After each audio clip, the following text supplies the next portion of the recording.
ঢাকেশ্বরী মন্দির। ঢাকেশ্বরী মন্দির বা ঢাকেশ্বরী জাতীয় মন্দির বাংলাদেশের রাজধানী ঢাকায় অবস্থিত একটি হিন্দু মন্দির। এই মন্দিরটিকে বাংলাদেশের জাতীয় মন্দিরও বলা হয়। ঢাকেশ্বরী শব্দের অর্থ ঢাকার ঈশ্বরী, এক বা ঢাকা শহরের রক্ষাকর্ত্রী।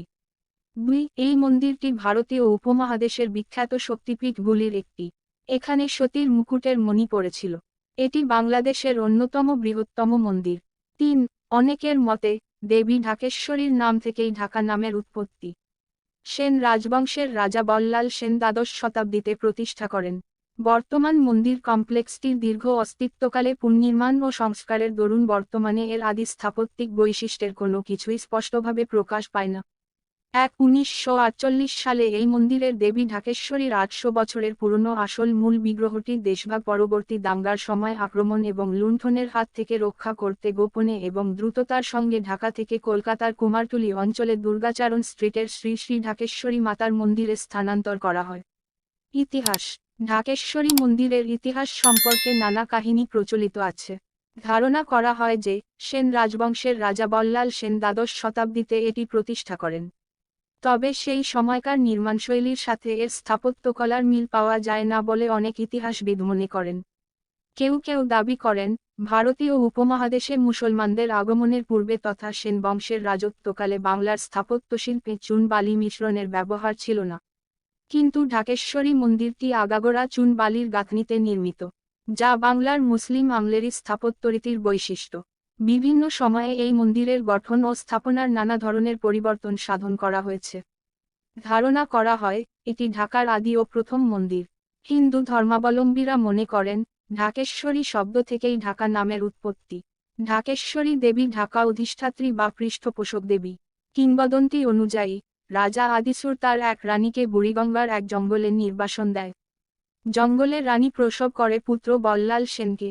জঙ্গলেই বেড়ে ওঠে বল্লাল সেন। শৈশবে জঙ্গলের মধ্যে বল্লাল সেন একটি দেবীমূর্তি পান, মতান্তরে রাজ ক্ষমতায় বসার পর এই জঙ্গলে তিনি মূর্তিটি পান। বল্লাল সেন বিশ্বাস করতে শুরু করেন জঙ্গলে সকল বিপদ আপদ থেকে এই দেবী দুর্গাই তাকে রক্ষা করেছেন।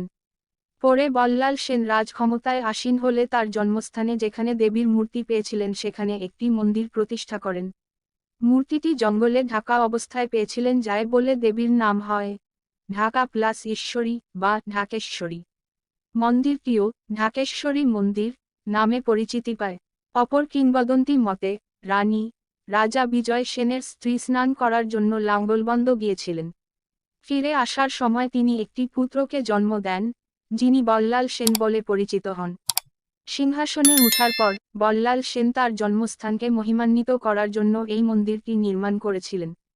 কিংবদন্তি আছে যে বল্লাল সেন একবার জঙ্গলে আচ্ছাদিত দেবতার স্বপ্ন দেখেছিলেন।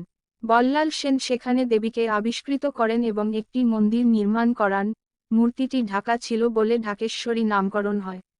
আরেক প্রবাদ মতে, দেবী সতীর দেহের 51টি খণ্ড বিচ্ছিন্ন হয়ে যে সব স্থানে পড়েছিল সে স্থানগুলো এক একটি পীঠস্থানে পরিণত হয়। সতীর দেহ ছিন্ন হওয়ার পর তার কিরীটের ডাক উজ্জ্বল গহনার অংশ এই স্থানে পড়েছিল, তাই এটা উপপীঠ। সেই ডাক থেকেই ঢাকেশ্বরী নামের উৎপত্তি হয়। 5, যতীন্দ্রমোহন রায় তার ঢাকা জেলার ইতিহাস গ্রন্থে বলেছেন, ভবিষ্য ব্রহ্মখণ্ডে বলা হয়েছে, বৃদ্ধ গঙ্গাত্তে বেদবর্ষ সহস্র ব্যত্যয় স্থাপিতব্যাঞ্চ যৌবনৈ জাঙ্গিরং পতন মহৎ তত্র দেবী মহাকালী ঢক্কা বাদ্যপ্রিয়া সদা গাস্যন্তি পত্তন ঢক্কা সজ্ঞকং দেশবাসীন। মানসিংহ 1594-1606 সাল পর্যন্ত 3 দফায় বাংলার সুবেদার থাকাকালে মন্দিরটির জরাজীর্ণ অবস্থা দেখে এটির সংস্কারের ব্যবস্থা করেন।